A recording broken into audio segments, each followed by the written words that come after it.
All right, I'm sitting here with Tom Rosen, and I'm going to ask Tom our 3 questions. So Tom, the first question is, what was the major turning point or point of increased momentum, or where you felt you had a strategic choke point that once you acquired or completed it, made everything else that you're doing going forward better? Is there any noticeable thing in your career? Well, there was 2 or 3 really spots when the stock market just almost collapsed, and I did a lot of buying at that time and picked up a lot of money, from it.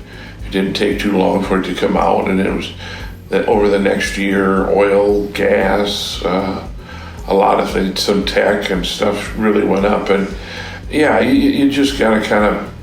I don't care what they say. You should not buy on the down thing. Yeah, you should buy when it's down. And that was probably the biggest thing. Okay, great. And this is also with Rosen's Diversified. Just it could be anything. But what was the most valuable strategy that you wish someone had provided you earlier on that you would like to share with anybody? You mean what did I learn? Yeah, some valuable strategy that you learned that, had you learned it earlier, would have been really helpful to even maybe propel your success sooner. I mean, it's kind of simple. Once you got to realize, you look at the balance in your bank, and you got to remember, that's not all your money. That is a lot of the bank's money, And, you got to keep you can't buy everything you want. You got to kind of go with, you got to be a little conservative what you buy and so on. And one of the things I learned is something is bad and it don't get better, it never does. So I dump them. I mean, I don't fall in love with anything. I dump them when it's okay to fail.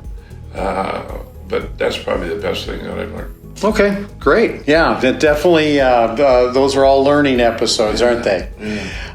And then the third question is, what was the number one most costly mistake that you've made, or you've seen other investors make or business owners make, that you think could be avoided? Well, we definitely had some businesses that didn't work. Mm-hmm. Thank God we had more that worked than it didn't work. Absolutely. And I think one thing you could hold on to a bad business too long. When it's bad, you might as well get rid of it. Take some of the losses and you carry forward and all that stuff. I think we had a pretty good, as a track record, okay, it's not working. Let's get rid of it. Yeah. Is there any one thing that you would say would be the pinpoint of when you would get rid of a business? It's not going as well, but is there one thing that said, boy, we feel pretty... I don't think there's anything you could pinpoint it. Okay. You can kind of tell, first of all, if the people aren't quite right and get it. That's probably the one thing. And then second of all, it seems like you do a lot of things and you would invest a little bit more money or something. That doesn't do it. And then eventually you go, I don't have the right people or enough money to get this thing out of the...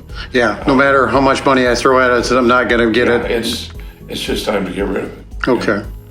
Yeah, and the good ones, but it's all about, you got to have good people when you put them in there. And even some of them that you, put in there and you tell them what to do, they do it themselves. And then, when they mess it up that way, they're definitely headed out the door. Yeah.